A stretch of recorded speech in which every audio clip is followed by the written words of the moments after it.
கிருபானந்த வாரியார் வயலூர் போறாரு. பொதுவாக அவர் முருகனுக்காக உயிரை கேட்ட கூட எடுத்து கொடுக்கறது. அவர் ஒரு முருகர் அவதாரம் தான். அப்ப என்ன பண்றா சார், தன் கையில இருக்கிற 5 ரூபா வெள்ளி கவசத்துக்கு இதை வச்சுக்கன்னு சொல்லி கோயில போட்டு வந்துடுறாரு. அடுத்த நாள் நைட்டு ட்ரஸ்டி கனவுல முருகன் போறாரு. நீ எப்படி என் பக்தன் காசு வாங்கலாம்? ஏன்னா கிருபானந்தர் பொருளாதார சூழ்நிலை ரொம்ப கஷ்டப்பட்டு இருக்கு. நீங்க எப்படி என் பக்தன் காசு வாங்கலாம்?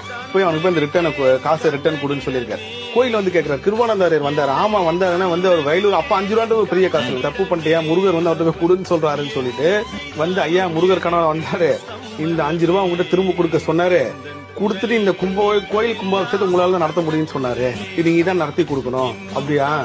முருகர் வந்தானா சொல்றாரு.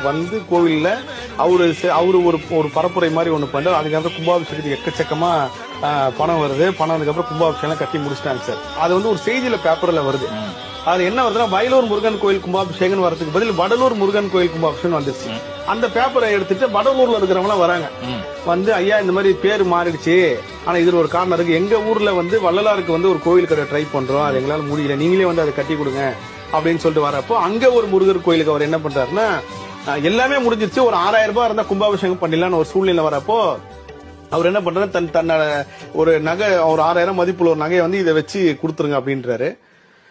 கொடுத்துட்டு அவர் என்ன பண்ணாரு, எல்லாமே முருகனுக்கு தானே சொல்லி கொடுத்துட்டு அடுத்த நாள் கால தஞ்சாவூர்ல இருந்து ஒருத்தர் ஒரு கோயில் நிகழ்ச்சிக்கு நீங்க சொற்பொழிவு ஆட்டணும் வாங்கன்னு சொல்லி கூப்பிடுறாரு. வரன்னு ஒத்துக்கிறாரு. இப்போ அந்த சொற்பொழிவு போகும்போது எவ்வளவுக்கு நகை வச்சாரோ அந்த 6000 ரூபாய் அவர் கவர்ல கொடுத்துருக்காங்க. சோ நீங்க முருகனுக்கு பண்ணாலே அது உங்களுக்கு ரெட்டிப்பான்றதுக்கு நான் ஒரு பெரிய உதாரணம் சார். நீங்க இது எப்ப என்ன பண்ணுங்க, அந்த 6000 ரூபாய் வந்துச்சு, அந்த 6000 ரூபாய் அவரு திரும்ப கோயிலுக்கே கொடுத்துட்டாரு, எடுத்துக்கல.